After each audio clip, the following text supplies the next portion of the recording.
Vamos a analizar un suceso que de la noche a la mañana lo cambió todo en el tablero geopolítico.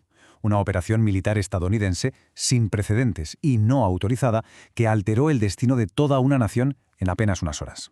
Hoy vamos a desgranar qué pasó exactamente. La historia empieza en la oscuridad total de la madrugada. Los primeros informes que llegan son un caos. Se habla de al menos 7 explosiones, del ruido ensordecedor de aviones volando bajísimo sobre Caracas. La capital en ese momento es pura confusión. Pero toda esa incertidumbre de las primeras horas duró poco. De hecho, se disipó de la forma más abrupta posible, con una confirmación impactante que llegó desde lo más alto del gobierno de Estados Unidos. Este fue el anuncio. Así, sin más. Y por si quedaba alguna duda, poco después se difundió esta fotografía. Maduro, claramente bajo custodia, a bordo del buque USS Iwo Jima. Ahí ya no había discusión. La operación había sido un éxito y él había sido capturado.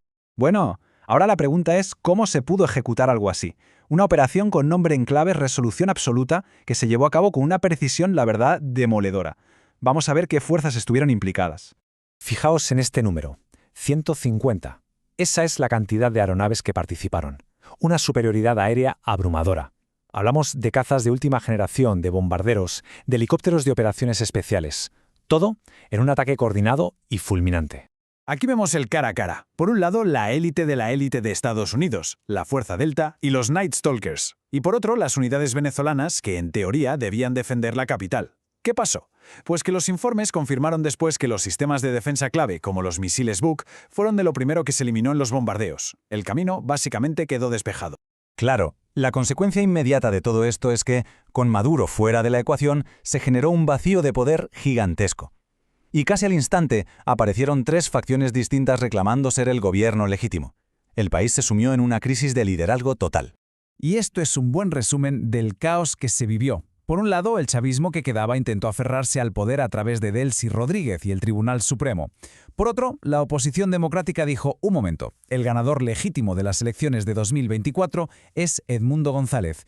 Y para añadir más leña al fuego, la propia administración estadounidense salió a decir que ellos iban a gobernar el país directamente, un tercer actor en discordia. Tremendo.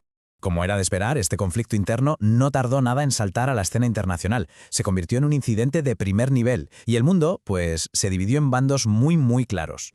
Esta fue la tónica de la condena. Países de la región como Brasil, Colombia o México, y por supuesto rivales de Estados Unidos como Rusia y China, lo denunciaron como lo que era para ellos, una violación flagrante del derecho internacional, un ataque a la soberanía de un país. Pero en el otro extremo, la reacción fue la contraria. Una celebración. Otros líderes, sobre todo con una agenda antiizquierda muy marcada, como los de Argentina, Ecuador o Paraguay, lo aplaudieron. Para ellos, era la caída de un narcorrégimen autoritario y, por tanto, una victoria de la libertad. Y luego, claro, estaba el tercer grupo, el de los que no querían mojarse del todo, que incluía a las grandes potencias europeas. Su postura era muy delicada. Por un lado, condenaban la acción unilateral de Estados Unidos, pero por otro, tampoco querían salir a defender a un gobierno, el de Maduro, al que no consideraban democráticamente legítimo.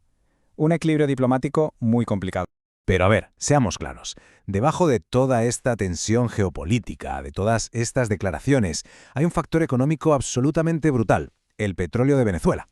Es imposible entender nada de lo que pasó sin tener esto en mente. Fijaos en este número, 303.000 millones. Esos son los barriles de petróleo que se estima que hay en las reservas probadas de Venezuela. Son las más grandes del mundo. Y claro, esa cantidad de riqueza convierte al país en un premio geopolítico de un valor incalculable. El problema es que, a pesar de tener todo ese petróleo bajo tierra, la industria venezolana está hecha polvo. La producción ha caído en picado y la infraestructura, según la propia administración estadounidense, está gravemente dañada. De hecho, el presidente de Estados Unidos llegó a decir que enviarían a las grandes petroleras del país para reparar la industria. Una declaración que para muchos dejaba bastante claras las verdaderas motivaciones de la intervención.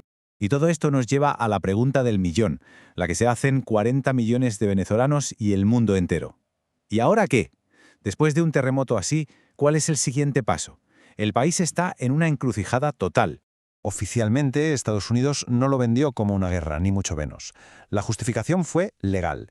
Lo presentaron como una operación policial a gran escala para detener a un fugitivo. ¿De qué se le acusa a Maduro en Nueva York?